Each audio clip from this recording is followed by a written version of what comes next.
Praise lord. మన ప్రభును రక్షకుడైన యేసుక్రీస్తు నామములో ఈ అనుదిన మన కార్యక్రమాన్ని వీక్షిస్తున్న మీకు అందరికీ వందనాలు, స్తోత్రాలు. ప్రియ దేవుని బిడ్డలారా, ఈ దినమున దేవుడు మనకిచ్చిన వాక్యమును చదువుకుందాం. ఆది కాండము 37వ అధ్యాయము 34వ వచనమును నేను చదువుతాను. యాకోబు తన బట్టలు చింపుకొని తన నడుమును గోనెపట్ట కట్టుకొని అనేక దినములు తన కుమారుని నిమిత్తము అంగలార్చుచుండెను.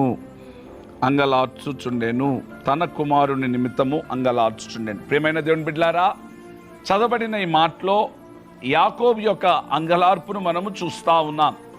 ఎవరి కొరకు అంగలార్చుతున్నాడంటే తన ప్రియమైన కుమారుని కొరకు అంగలార్చుతున్నాడు.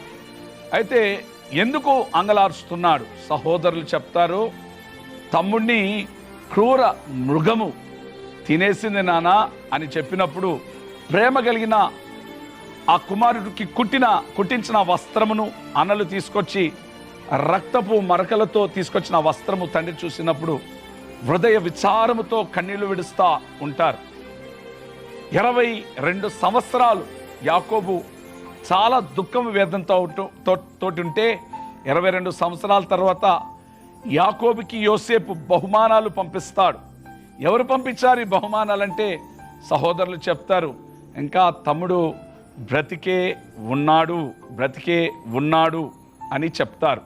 ప్రియమైన దేవుని బిడ్డలారా, మీ జీవితాల్లో కూడా కన్నీళ్లకు ఒక ముగింపు, మీ అంగలార్పుకి ఒక ముగింపు దేవుడు అనుగ్రహించబోతున్నాడు.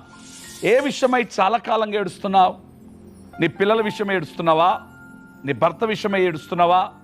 సంతానము లేకుండా బాధపడుతూ ఏడుస్తున్నావా? ఉద్యోగం విషయమై ఏడుస్తున్నావా? ఇక నీ జీవితంలో ఇంకా వేరే కార్యాల కొరకు ఏడుస్తున్నావా? యాకోబు ఏడ్చినట్లుగా అంగలార్చినట్లుగా బాధపడుతున్నావా? యాకోబుకి సంతోషము కలగచేసిన దేవుడు చివరికి యోసేపు చేతిలోనే యాకోబు మరణించినట్లు, యోసేపు ముద్దు పెట్టుకున్నట్టు మనం చూస్తున్నాం. నిశ్చయంగా నీ కార్యములన్నిటికీ ఒక విడుదల ఈరోజు ప్రభు అనుగ్రహించబోతున్నాడు.